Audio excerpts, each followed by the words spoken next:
Assalamualaikum warahmatullahi wabarakatuh dan salam sejahtera. Bertemu lagi kita dalam siri Borak Siarah bersama saya, Cikgu Batal bin Syukur untuk bab 6. Okey, kali ini kita akan melihat setajuk yang sangat menarik, 6.2 Pemisahan Singapura. Pemisahan Singapura ni, Singapura keluar. Singapura keluar ke Singapura dikeluarkan, cikgu? Sebenarnya Singapura dikeluarkan. Contohnya kalau seorang lelaki ni diceraikan bini dia lah. Singapura tak minta cerai. Tapi Malaysia yang menceraikan Singapura. Malaysia yang keluarkan Singapura daripada Persekutuan Malaysia. Okey. Kenapa? Okey, Singapura ni umpamanya sebenarnya kalau nanti awak ada masa awak cari buku Duri Dalam Daging oleh Nick Anwar, satu buku yang sangat menarik yang ceritakan apa yang sebenarnya yang berlaku dalam kes Singapura ni, pemisahan Singapura.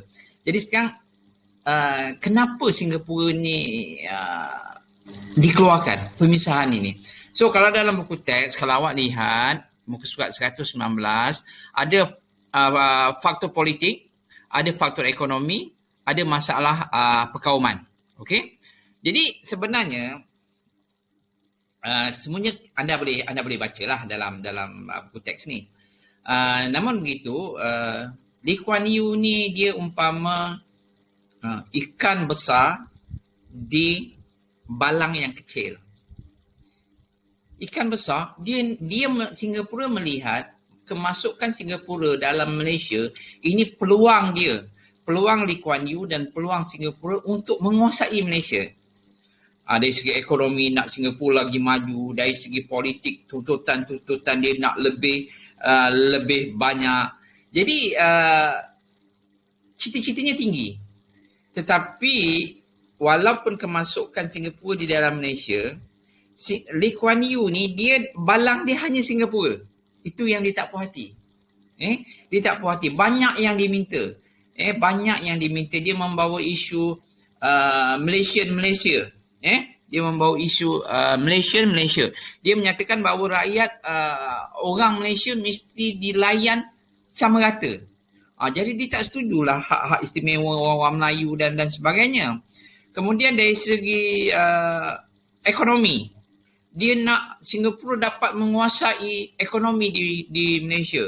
Dia juga tak puas hati dari segi Singapura memang lebih maju. Jadi Malaysia menggunakan dana daripada Singapura untuk memberi pinjaman dan bantuan pada Sabah dan Sarawak. Dia pun tidak puas hati dekat situ. Selain daripada masalah perkauman. Jadi semua tuntutan Lee Kuan Yew dan Singapura ini menimbulkan masalah perkauman. Kerana Singapura majoritinya orang-orang Cina. Dan semua ini menimbulkan kegusaran kepada orang-orang Melayu. Jadi api perkauman di Singapura ni ditiupkan ke Semenanjung khususnya. Jadi ini menimbulkan rasa tidak puas hati Tengku Abdul Rahman. Tengku Abdul Rahman. Jadi bila masalah tak boleh selesai, rundingan dan sebagainya tidak selesai, dan akhirnya Tengku mengambil keputusan untuk mengeluarkan Singapura daripada Malaysia. Jadi kalau duri dalam daging tu umpamanya mencabutkan duri tu.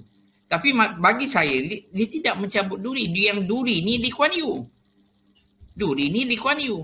Kenapa Singapura yang dikeluarkan? Kenapa Lee Kuan Yew tidak ditangkap kalau Lee Kuan Yew yang menimbulkan masalah?